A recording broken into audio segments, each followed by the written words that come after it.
Hello, ladies and gentlemen, boys and girls. Welcome to the episode 32 of the Hrudai Chetan Show podcast. We welcome an extraordinary guest, Dhanya Ravi man, often called the Invincible Warrior, living with osteogenesis imperfecta, a rare brittle bone condition. Dhanya ma'am has turned her challenges into a mission to inspire and empower others. She is a TEDx speaker, disability rights advocate, and the first recipient of India's Positive Health Award for her contribution for spreading hope. Through her talks and initiatives, Dhanya ma'am shows us that true strength lies not in the body but in an unbreakable spirit. Join us as she shares her journey of courage, purpose, and living life beyond limitations. So, ladies and gentlemen, are you ready to bring Dhanya Ravi ma'am on screen? Let us have her. Hello, ma'am. Welcome. Welcome. Thank you, Hrudai, for having me as a part of your podcast. I'm very happy and honored to share the space with you. Especially what has inspired me is like at this young age, you have so much of clarity and passion towards yourself and to what you wanted to do. So that is something which many of us these days doesn't carry, and just slip ways to different ways. So yeah, it's very nice. Thank you for having me. Thank you so much, ma'am. Thank Thank you you. for accepting my invitation. And that's the great thing. Thank you. Thank you so much. So let's begin our episode today. Sure. For those meeting you for the first time, could you share a bit about your childhood and the challenges you faced growing up with Osteogenesis osteogenesis? imperfect. Okay. Um, as you already know, I'm born with this condition called osteogenesis imperfecta. It's a rare condition. It is commonly known as brittle bone disease. So the character of this condition is that until teenage, the bones are extremely brittle. After teenage, the tendency to fracture is very rare.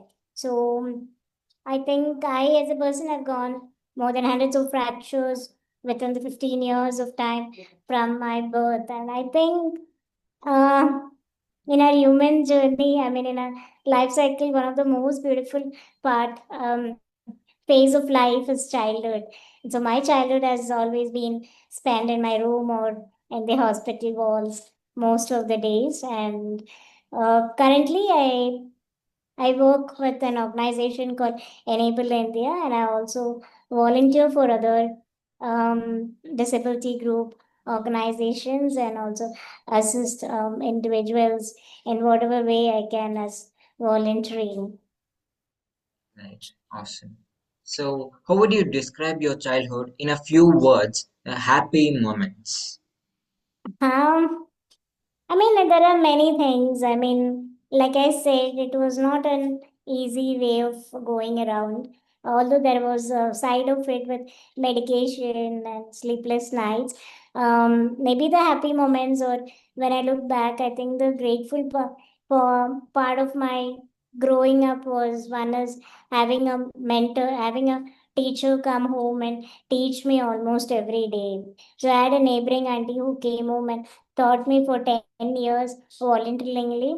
So until my 10th, I was homeschooled because the schools was not accepting me because of my condition. And so having her as part of my life and she being a teacher was a great blessing. And that's one thing which I could look out, think of. And definitely the support of my family.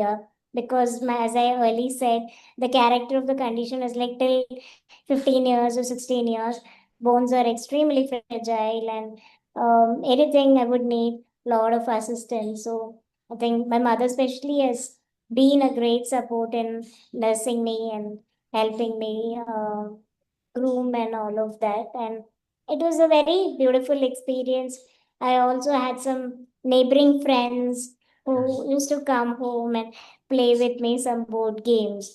So in that way, I never felt like I'm different or I'm lost or isolated. Although it has got its own setbacks, I think the positive side were some of these things, I will say. Right. So as you said that no schools were not accepting me because of the condition that I am in. How what all are the emotions that you experienced at that point in time? So, as a child, I might not know the importance of education, right? Like, all I Mhm. know is I go to one school today, and tomorrow I also see my parents taking me to another school, which I really don't know why what's happening, right? And then after few days, I saw my neighboring auntie coming and teaching me. So for me, it was like a whole new experience where because I don't know what is actually happening, Mhm. I was very non-judgmental, right? And only after I grew up from a certain age, I realized like because of my differences, I was not able to go to schools or even mainstream schooling or in special schools. I was not able to go because of the condition. So yeah, when I look back as I grow up, I think it's a very painful state. Although I'm very grateful for my teacher and for my learnings, I still do not regret that I didn't go to school, because one teacher was equivalent to five, 10 teachers who taught me almost everything that I'll need to learn in a school life. So even though that part is covered, but yes, I miss playing in the school ground or the classroom vibe and all that, right? Those are something which I really missed, and I feel these are a person's rights, right? Which has been denied or which was not been happening because of various reasons. So I think that's where. But now when I look back, these are something that I really think of. But as a child, I'm very non-judgmental. Mhm. Now, what is your earliest memory that still makes you smile? I think so back then, I don't know what inclusion was, or I don't know anything, or what stigma was, right? Like, all I know is like certain places, I'm just come back without any reasons. So, but I don't know as a child what is it, right? And but now when I really think of the happiest spaces, like how the neighboring friends chose to play with me. So all of them did have a choice to go play in the ground or play in the terrace and all of that, right? But whatever they played, they had a place for me, like be part of it and whatever way I can. So now I think the happiest space that I look up is that how inclusive they were, right? Like now I know that although maybe in an apartments or villas or in a residential colony, if a person with disability is there, and I was just discussing today with a person here that in a colony, if a person with child is there, does all the children go play with them, or all these children play in the road, and this person will just sit near the gate and watch them playing? They don't be part of the game, right? So that's how the lack of awareness happens, or how children be non-inclusive in areas like all of that, right? So for me, I was feeling grateful that I wasn't kept aside. Like I was always feeling included. In some way or the other, I used to be part of their games. And even now, I have beautiful bond with those friends. I didn't have many of them, but at least a few friends whom I had those days are still my very good friends. Beautiful. What was a typical day like for you as a child? Typical day for me as a child, yeah, being a girl and all of that. Um, my mornings just go with my groomings and all of that. And if my fracture days, it's always on the bed, no doubt. Like it's always a bed space. Or non-fractural days, like I said, I used to sit on the chair. I had a pediatric chair, plastic chair with me. I used to sit on that and be part of these games in the evening with my neighboring friends. And I think in the mornings it'll be my learning time. afternoon will be my rest time. And maybe Mhm. when my friends are not there, I used to love Barbie dolls. I had a Oh, lot of Barbie doll collections with me. So I love mhm. dressing up dolls. So, and movies and books. I used to read a lot of fairy tale books. Oh, So these are something that kept me going on those days. But ideally, like I said, it's mostly the fractureful days where either it's in the hospital or in the room I'm on my bed. mhm. Right. Were there moments when you wanted to do something like other children, but had to find your own way to do it? Um, See, for yes, I will say yes. I mean, like I said, but I always feel, I don't know whether you have heard this word called design thinking.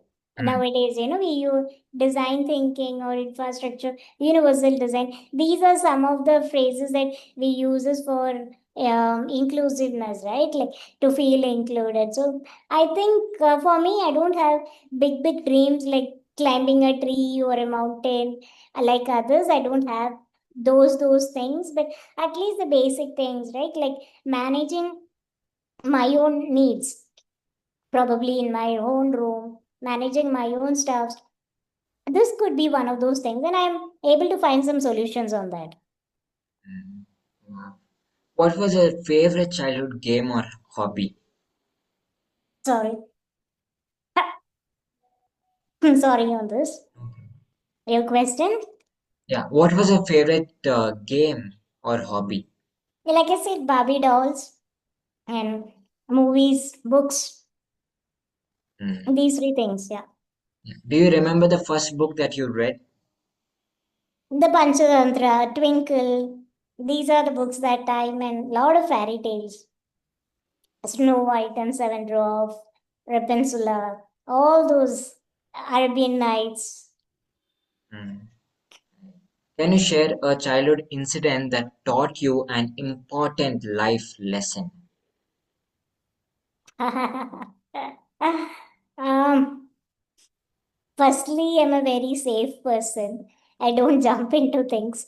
I think so many times before I get into things. But one thing which I really learned, like now when I look back, what I really learned is that there is a lot of possibilities in our life, especially like I couldn't go to school or all of that, right? And even my parents wasn't completely aware about the importance of education for a girl with disability. They were more focused on helping me, being compassionate, and working with my health condition. But in terms of all these educational values or something which was little backed out. So I think one of the important thing which I really feel important is again that I didn't sit back and just lived with the choices with my parents in terms of self reads and all that, but rather I worked in myself to learn computers or even the books that were taught to me by my teachers. So these are something which is, if I'm so sure, if I wasn't focused on those days, today I would have suffered even for my livelihood. So I think important lesson for me was that although I didn't have I don't have so I wasn't so much conscious about it those days, but still I feel that my choices were something I truly appreciate. I think if I wouldn't have paid value back then, it would have been hard. Yeah. You've often said your spirit is unbreakable despite your condition. What shaped that mindset? Those are some of the tags which I've been getting from podcast or newsreaders like you. So I don't say that I'm unbreakable and all of that. I do have my dark bad days and I do go through the low moments in my life. So what has pushed me to face my challenges is about my commitment to myself. Like being questioned by various things as a girl with disability growing up. I think this one thought, the self commitment to being responsible to ourselves in whatever area or situation, I think that made me feel more courageous, or at least a path to face my failures or my stigmas. I think it is this commitment to myself and being more responsible to it. Was there a turning point in your life where you decided to become an advocate or motivational speaker? So I think I'm accidentally here, but probably it also became part of my purpose. It could be both, I will say. So I think, we being confined in our own rooms for months and years. I'm kind of introvert, but I'm a very social person. But I'm very introvert in that space, and I always like to be in the back end of any work. But I think my journey took a way forward in social media or even on the public spaces, in terms of advocacy. So when I started up with one motive to support one peer friend of mine in the community, that made the change to what it is today. So I think that thought to help that person came from a point of empathy, or from the resources that I had at that point in time. And it was not something that I purposely done that day. But my one thought to support that one friend in the community made all those changes. And now when I look back, I see probably it could also be my destiny, because I'm a very shy person who is not so strong to be on the stage or be on the screen. But it just happened. Wow, beautiful. Right. So, can you differentiate between passion versus academics? Passion versus Academics. academics, yeah. I see academics, both are needed in our life, but I'll not say that you need to go in a very structured manner of academics, like 10, 12, the degree, graduation, PG, PhD. I mean, it's a fabulous thing, no doubt. Both has its own plus and minus to it. So I will say that being aware of yourself is a foremost key. As a child, you need to be very aware of yourself, your thoughts, your clarity. If you're able to tap on that, I think that's where you will be able to understand what need to be prioritized. Is it the academics or is it the passion? Where are we getting skilled, right? So yes, basic academics is definitely needed. Literacy is everything, and it is highly important. But in terms of climbing the ladder to one to the other and all of that can be worked upon on these days, because there is various other mechanism, certifications and other skill things that is available. But I think any art form, training is the key. Hmm, amazing. So, living with a rare condition must bring both physical and emotional challenges. How do you stay positive during tough days? Yeah, so I think I answered this. That for me, it is about um, being responsible to myself. That's a core thing which I really look out. And secondly, I think in terms of physical is something, what we can do our best is to go meet the doctor and work on the advice. And emotional is something that is there in our control. So how do we manage that? That again, as I said, it doesn't come from one night. It is very important to know how to work with our mind and never allow the external things to hijack your thoughts. That's very important uh, to know yourself and why this happened, how to work on it, how to overcome it, and addressing those issues, accepting the realities. So these are some things that can be worked upon, and this is the key to balance all of that. Like I said, I do have a lot of bad dark days in my life, emotionally. So how do I tap into it? Again, journaling, music, listening to it, all of that, and prayers and healing modalities. These are something which have worked for me so far. What type of songs do you listen to? I love Carnatic songs. It's very from I'm being born in South. I'm more familiarized with mass Carnatic songs, and I feel it has some. It really has some healing elements in it, and yeah. And my roots are from Kerala, so I listen to a lot of Malayalam songs as well. Yeah, devotional, like classical, all of it. Yeah. Have you ever faced people underestimating you, and how did you prove them wrong? So I think it is not my job to prove them I am wrong. If they have any thought about me, it's their thought, and I have nothing to do with them. For me, what is important is how I work on my actions and how I work with my commitment and with whatever issue I'm facing on that point in time. And I don't think I have any rights to, and I'm not someone who like to chase my or prove something. No, I have my own way of living, and I really like to do that.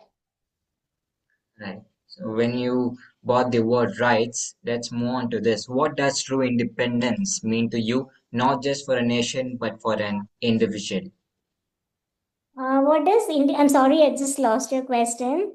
What does true independence mean to you, not just for a nation, but Yeah. for an individual?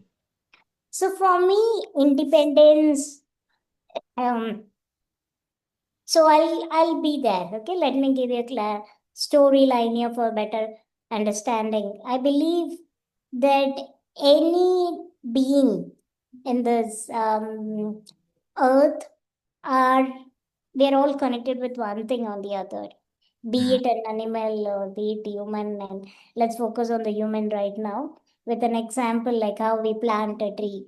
We need soil, water, air. So similarly, we as a human, there are some ingredients that we require, that has our roots of family, friends, and also the other aspects that the way how we nurture, right?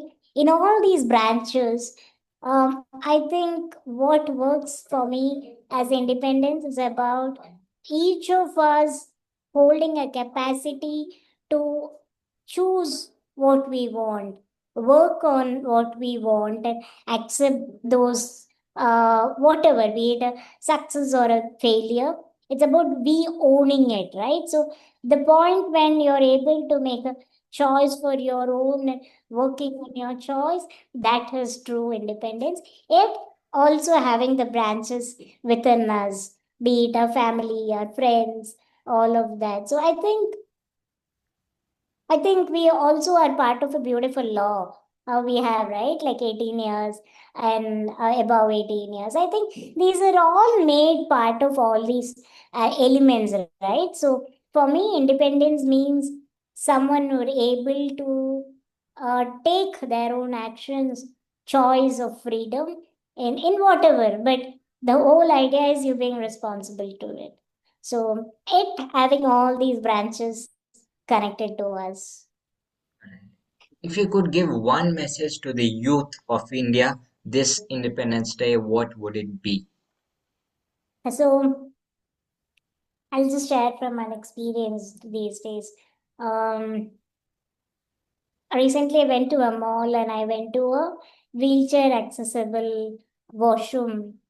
And while I was washing my hands on the wash basin, I saw a drug packet there, drug used packet. So I think our youth is just going on that level.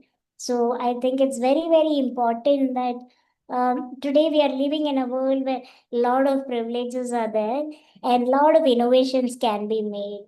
And we need our youth to be the maker of those new innovations that could help our nation bring better opportunities. And this is not something that that is to be accepted or treated or maybe have part of their daily life activity, right? So I think what we are really forgetting here is, like I said, right, how responsible you be to yourself, or how responsible you be to the people around you, those branches, which I said, which is connected to our own life. So these are some areas that we all need to tap upon, and know that we are all capable of doing something on the other, and each of us are unique. What you can do is something which I cannot do. So if you're able to tap on that and work, create opportunities and be a person of giver, I think, yeah, those are the kind of youth India would really appreciate, and they are paying a little back to drugs is something, the small promise each of us can make to our own journey. Super. You have been a voice of disability rights in India. What changes do you wish to see in society's perception of differently abled individuals? Well, there's a lot of things like um seeing person first before anything, before the disability is one thing. And secondly, like I said, each of us, like how we discussed on all those times, like, giving, seeing the, not being stigmatized because you're a person with disability, whether it be in educational, or whether it be in a workplace, or whether it can be even driving, anything, right? Anything, even to a marriage life, or whatever you want, or even pursuing a career in a workplace, or even to be into a position of ministers. I think if you're really capable on that, that should be appreciated, and it shouldn't be denied because of your disability. You have met Nirmala Sitharaman, ma'am, Finance Minister APJ Abdul Kalam sir, change maker. How does that feel? I think one of my greatest gift in this advocacy sector was that being blessed enough to meet a couple of legendary people in our country.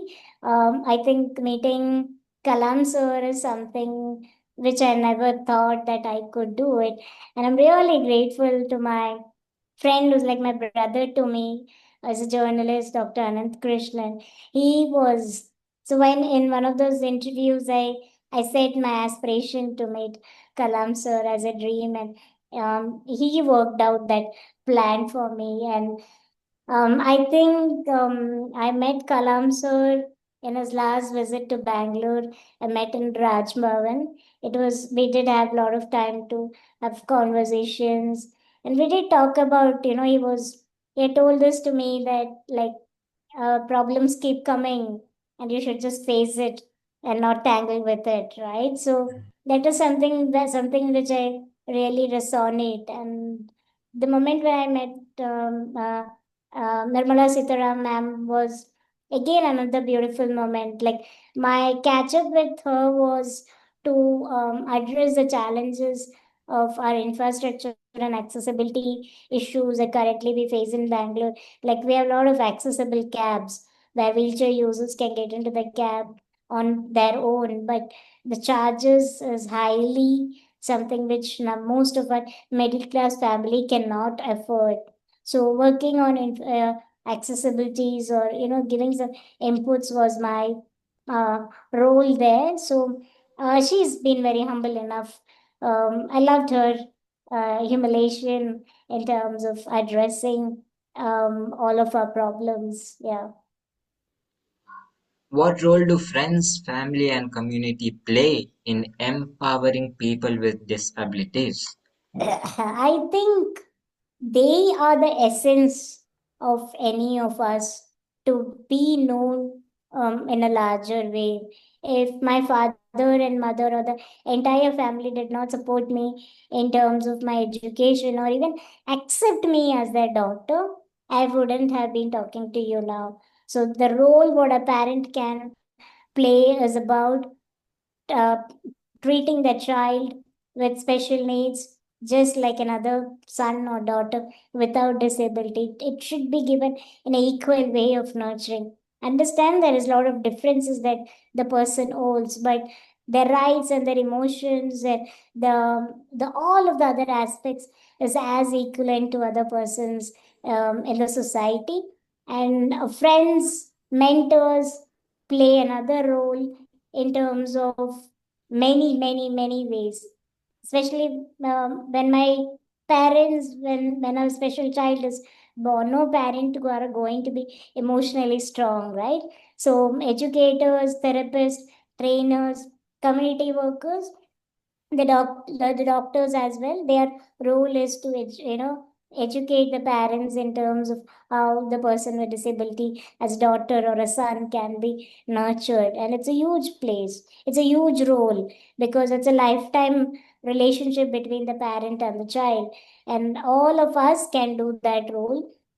And they also, like, I personally, I remember, like, when my friends, like I said, in my when I look back at my childhood, how my friends included me part of their games, helped me to feel more equal. And even now when I have my friends or colleague who accompany me to outside and make me feel heard, like you to have a voice, I think it empowers me a lot. and I think each of us, whether as a parent, as a neighbor, as a friend, as a therapist, community makers, we all have a role to play. And if the one choice that you do, it just goes beyond, and it just goes to the right person, then I think you are a gifted person. Right, amazing, beautiful. So every god, I think, plays an important role in our lives. And let's talk about this, about our spiritualness in our own body, that most of them believe it is.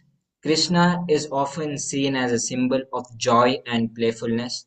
How important do you think it is to keep that spirit alive in our daily lives? So for me, I will say that I'll take the point from what has helped me. Each of us have different perspective about spirituality. So for me, I'm a very I'm a very spiritual person.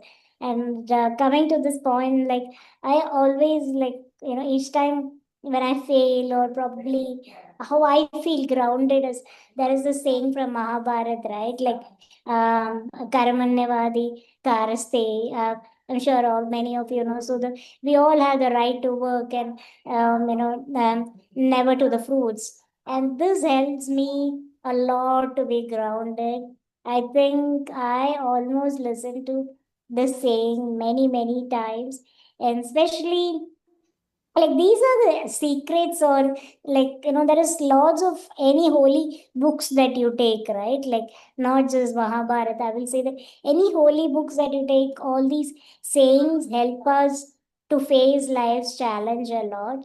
And spirituality is, for me, it's about meeting us, and getting more connected to us. And there's always a divine power which is holding me, and making me feel protected. So every day, the moment you start having journal, or having a connect with your divine power, I think a lot of issues are sorted there, and the joy just blooms within.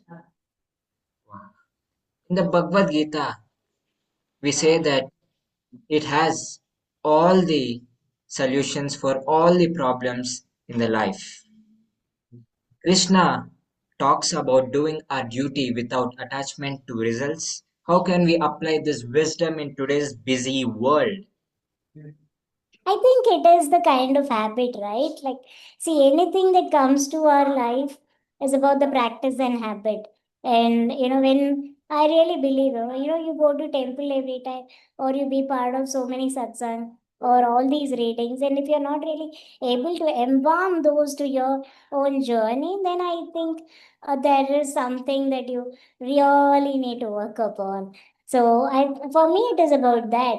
Anything, even you go to your school, or you really don't work on the academics that the teacher taught you, there is no progression, right? It is the same thing with the holy books that we have. I think, like you rightly said, Mahabharata has the saying of almost all our day-to-day challenges in terms of attachment, love, work ethics, or everything, right? And I think the moment when you really get connected to yourself, and letting it go, or trying to hold. And these are the sayings that helps us to be more grounded and successful. Absolutely, yes. Flute in Krishna's hand is said to symbolize heart free of ego.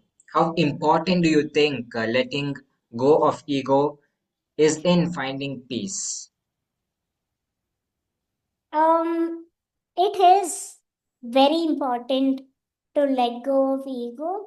But again, nowadays, being in our own generation, I can say that there are kids, there are youth will say that egoistic is required in certain areas, right? So I think it's about how you need in your life, right? So I will say that letting go is one of the most powerful aspect, and if we are able to train ourselves in those areas, I think the kind of lightness you see within yourself is something that we all cannot measure.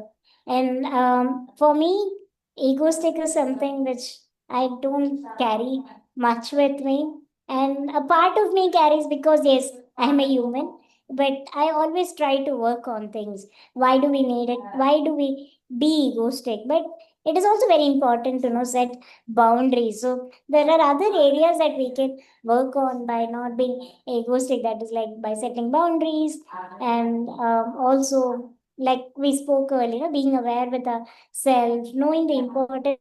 You're being ego to which person? What is the relation? Why do we carry the ego, right? So maybe if it's like someone very close to us, like being an egoistic person, and that I think through the years you're losing that person in your life because of your ego, right? So it's very important to know that why you can't say, hey, I'm like this, I can't change.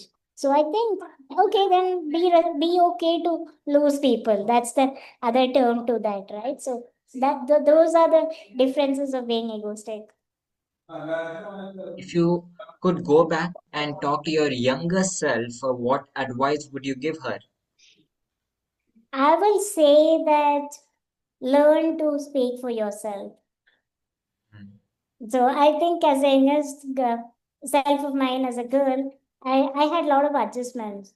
And I think I just gave up with my choices, lot of things. So I think, yeah, it's very important to know to yeah, be a self advocate. mm. Were you ever scared to try something new? I'm not scared to try something new, but I always have my own limits. Like I said, I don't have big dreams. I always play a very safe roles in my life. Okay. But yeah, but I think it is not about fearful in doing things. It's about knowing the importance of that risk that you're taking, right? So if you're able to face the consequences and beyond that, why is it important to do that risk? That is something that I ask myself. And but if those things are addressed, then I don't think I'm fearful to that. Mm. In your life, have you ever asked, why me?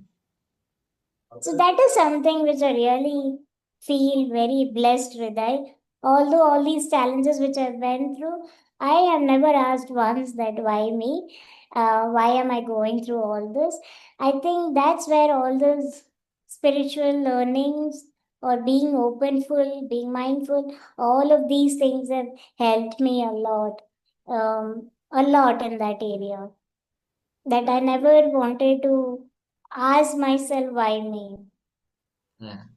And whenever you ask these negative questions, right, that's when all the questions, all the answers of negative comes out. And that day will become your negative vibe, Yeah. Yeah, right? I think it's very important to start your day positively. Because I don't say that, oh, then the day is going to be very bright. No, nothing like that. But I think the moment when you start, like my personal experience, I'm saying, when I start my day positively, I feel that I'm more stronger as a person within to face the challenges or whatever that comes my day. I'm able to handle it in my Zen mode. So that is something which keeps me aware. The more you start your day more happily, joyful, and content with our prayers and all that. It helps me to face my day. Right. As you said, you create small dreams, not so big. Have you ever created a manifestation technique? Yeah, I do. But I don't know, but yeah, there is something which has really worked on me. So for me, manifestation techniques are there. Beyond that, it is the prayers that has changed things, or Mm, how this prayers have helped me to make more stronger feeling to my emotions. Yeah, those were the challenge. Those were the secret places that I play with. wow. Who inspires you the most in your life? What? Who? Who inspires you the most in your Uh, life? so I don't believe in having some role model or inspiration figures. I think all that to be our own self. But as I said earlier, we are not someone who can just grow up just like that. There are mentors, teachers, our parents, all of that. So I think in all these areas, each person have played their own role. Like my parents, my friends, each of them have played the mentors, and each of them have played their own roles. And I have this habit that whenever I meet a person, I like to take something good from them. So all of them in a way have been something which I've been adoring in each person. But yeah, I really don't have like to have that space of being inspirational to one particular person, because I feel that the moment you get inspired by somebody else, we try to take the complete character, living lifestyle, everything of that person. So this then in a way we are losing our own identity. So I feel like that shouldn't happen. But like I said, we have all these legendary people, or any of these people who have played a great roles in their own professionals or even their own journeys. So there is something which I'm really grateful. It can be all of these relationships. Mm. I want to ask you this question as you mentioned when I meet people, I want to take something from them. I want to learn something from them. So can I ask you if is that okay? Now, what did you take that one thing in me in I this will just say 40 minutes? that, as I said, your way of trying things, or you believe this, like podcaster, or how this young age you have a lot of clarity and you like to see whether podcaster or a healer work on you for the next 10 years, 20 years, that's a different thing. But right now today you believe in yourself with all these passion, right, or this kind of interest, and you're actually seeding your learning towards that. And that is something very, very, very beautiful. I think many of us will say, hey, you know what, I like to be a pilot, but I don't know if I can really do something for that, like learn or work on those things. But you are something like you aspire to be in these areas, and you're learning to contribute in those areas, so that you're hoping to be there. So that is something which I like to take from you. Thank you so much. Thank you. What's one thing you wish all teenagers knew about life? What is the one thing that I knew everything? Wish Yeah, I could know. teenagers, I'm what, sorry, I lost your question. what's one thing you wish all teenagers knew about life? Yeah, I think nowadays people say I like to go with the flow, or I just like to take, hey, I'm like this. No, I think having clarity is very important. And today, if you don't have clarity, there are enough and more therapists who can help you to get clarity. So, contributing to yourself in those areas is something which I really feel the youth could really work on. Like we said, there are a lot that we all can do.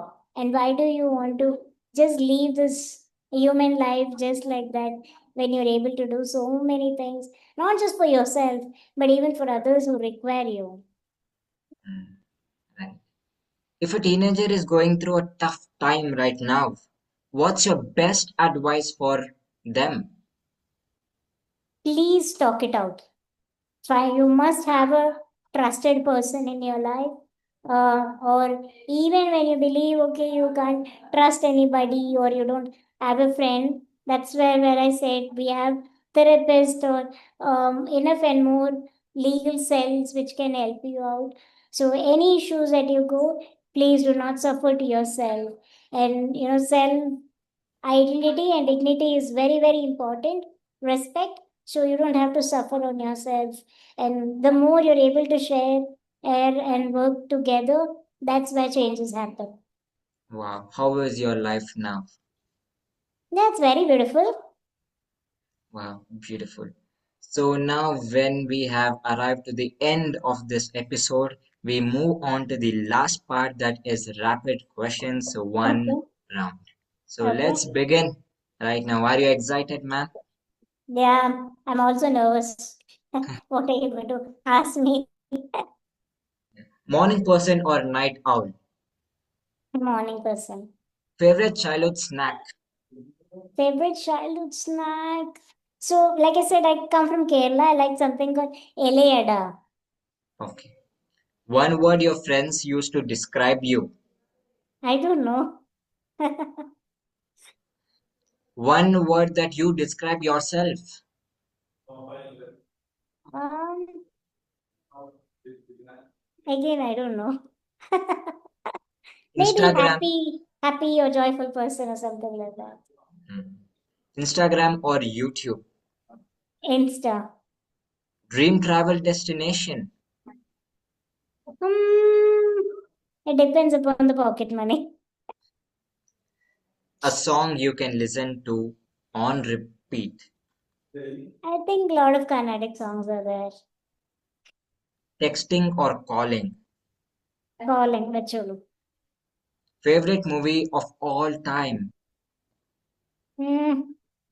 I think there are some Mallu movies. I don't know. Many of them know, right? So there are a couple of Mallu movies, and yeah, there are Hmm.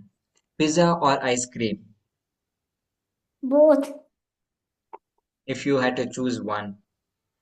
Um, Again, it depends, Hrudai. In terms of flavor, from which brand. I'm a very picky person. Hmm. Right. A superpower you wish you had. um, to let people know what I really think. Wow, amazing. Thank you so much, ma'am, for being here and sharing your thoughts, your views in this amazing podcast. Thank you, How Uday. do Thank you so much for having me. Wishing you a very fabulous career. Follow your dreams. Work, because what really matters is how you tried, and I'm so glad you're doing that. So never loses innocence and clarity of yours.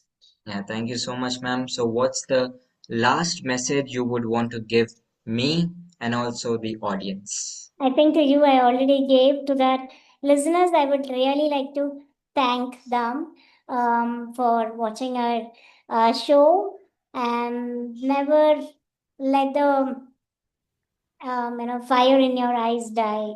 Please follow your passion and your profession. Be more grateful and committed to your own self. Yes, absolutely. So, audience, go ahead and comment below whatever you felt in this episode. Please comment below your feedbacks. I shall take them and send it to ma'am so that we both are happy and we celebrate together. So thank you so much, ma'am. Thank you so much, audience, for being a part of this episode 32. Looking forward to have you in my next episode 33. So till then, take care and goodbye. Thank you. Bye.